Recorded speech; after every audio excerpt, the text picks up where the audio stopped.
Bismillahirrahmanirrahim. Assalamualaikum warahmatullahi wabarakatuh. Perkenalkan, nama saya Nabila Abdurrahim Bayan. Mungkin sudah tidak asing lagi ya, alhamdulillah. Mudah-mudahan di pertemuan kali ini kita bisa menjelaskan sedikit tentang surat Al-Fatihah, di mana surat Al-Fatihah itu penting sekali, adalah salah satu rukun sholat. Ketika pembacaan surat Al-Fatihah kita kurang tepat dari segi makhraj, dari segi gunnahnya, madnya juga ketinggalan, maka mungkin tidak diterima sholat kita, karena rukun yang seharusnya kita laksanakan dengan sempurna, tapi sayang sekali kita tidak melaksanakannya dengan sempurna, maka jadi tidak sholat kita tidak diterima oleh Allah Subhanahu Wa Taala. Di pertemuan kali ini Nabila akan sedikit menjelaskan kesalahan-kesalahan yang sering terjadi ketika saat kita membaca surat Al-Fatihah. Gini ya, setiap orang memang beda-beda. Yang bagusnya ada kelebihannya, memang ada kekurangannya, tapi dalam melafalkan huruf-huruf Al-Quran seharusnya kita 100% seperti bagaimana Rasulullah SAW membaca. Kalau kita lihat di surat Al-Fatihah, Kak Nabila akan membaca sedikit ya surat Al-Fatihah, nanti satu persatu ayat kita akan merincikan kesalahan yang sering terjadi ketika melafalkan ayat-ayat atau huruf-huruf di surat Al-Fatihah. A'udzu billahi minasy syaithanir rajim. Bismillahirrahmanirrahim. Alhamdulillahi rabbil alamin. Ar-Rahmanir Rahim. Maliki yaumiddin. Iyyaka na'budu wa iyyaka nasta'in. Ihdinas siratal mustaqim. صراط الذين أنعمت عليهم غير المغضوب عليهم ولا الضالين. Amin.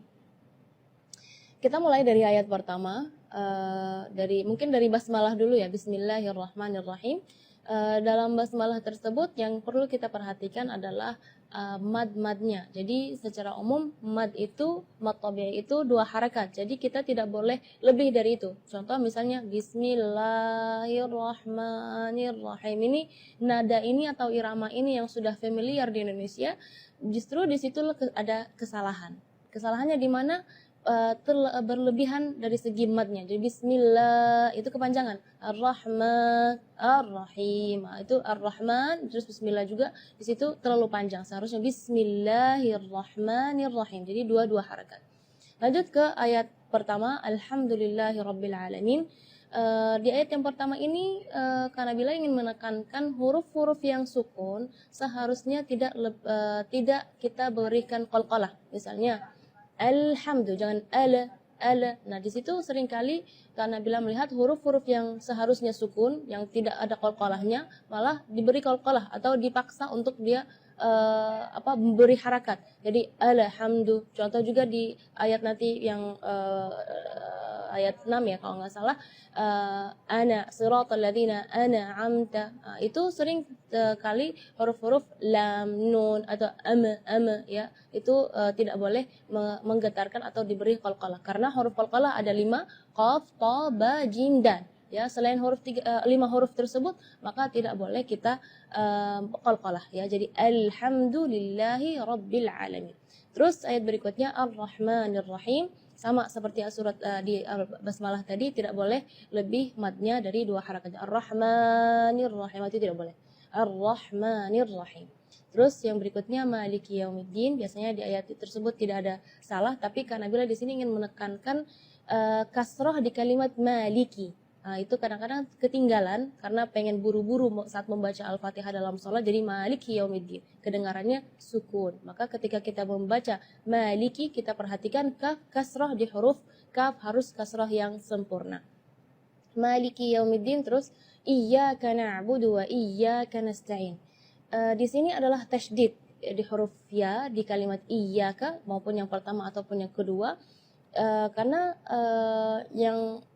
salah satu ulama mengatakan kalau seandainya satu tasydid pun dalam surat Al-Fatihah ketinggalan, itu maka bacaan Fatihahnya tidak sah, berarti sholat kita juga tidak sah. Jadi kita perlu di sini menekankan tasydidnya pun harus kita perhatikan. Sampai subhanallah ulama menghitung tasydid dalam surat Al-Fatihah itu adalah 14 tasydid dalam surat Al-Fatihah. Iyyaka, jadi tekanan. Iya, dengan iyyaka. Kalau iyyaka berarti tidak ada tasydidnya. Jadi iyyaka na'budu wa iyyaka nasta'in. Setelahnya adalah ayat ihdinas siratal mustaqim. Di sini makhraj huruf H yang ingin Kak Nabila tekankan, karena biasanya kalau kita mendengar imam-imam, jangan pun imam-imam, mungkin kita sendiri ya ketika membaca ihdinas siratal mustaqim, baca H-nya keluarnya dari dada. Ya, itu tidak boleh, itu keluarnya dari dada. Sedangkan makhraj huruf H itu adalah dari tenggorokan. Jadi keluarnya tipis karena H itu termasuk huruf di antara 28 huruf hijaiyah yang paling lemah adalah huruf H. Maka kita jangan berlebihan supaya huruf H itu jelas jadi kita gitu, enggak. Jadi ihdinas siratal mustaqim. Ayat berikutnya atau ayat terakhir, siratal ladzina an'amta 'alaihim ghairil maghdubi 'alaihim waladdallin. Di ayat ini yang pertama di makhraj huruf ghain ya, ghairil maghdubi ya, perlu diperhatikan bukan G, bukan huruf G ya, bukan ga, tapi gha. Jadi kalau ga itu dia makhrajnya dari lidah. Ya, tapi kalau huruf ghain itu dari bagian tenggorokan ya. Jadi gha. Dan huruf ghain ini memang termasuk huruf yang tidak ada dalam bahasa Indonesia, tapi karena insya Allah muslimah-muslimah di sini lebih semangat untuk belajar mengaji, jadi harus melafalan huruf ghainnya lebih bagus. Huruf yang terakhir yang perlu diperhatikan di ayat terakhir adalah huruf dhad ya. Huruf dhad itu memang termasuk huruf bagi orang Arab pun sulit untuk dilafal, apalagi orang Indonesia, tapi itu bukan alasan untuk kita tidak belajar memperbaiki makhraj kita. Do ya, huruf dot itu keluarnya dari pinggir lidah maupun yang kanan ataupun yang kiri atau dua-duanya. Dan memang ada yang mengatakan bahwa Rasulullah Shallallahu Alaihi Wasallam satu-satunya yang bisa melafalkan huruf dot dengan baik. Itu bukan berarti kita tidak bisa, maka kita harus berusaha ya untuk melafalan kita, huruf-huruf kita sama seperti Rasulullah Shallallahu Alaihi Wasallam.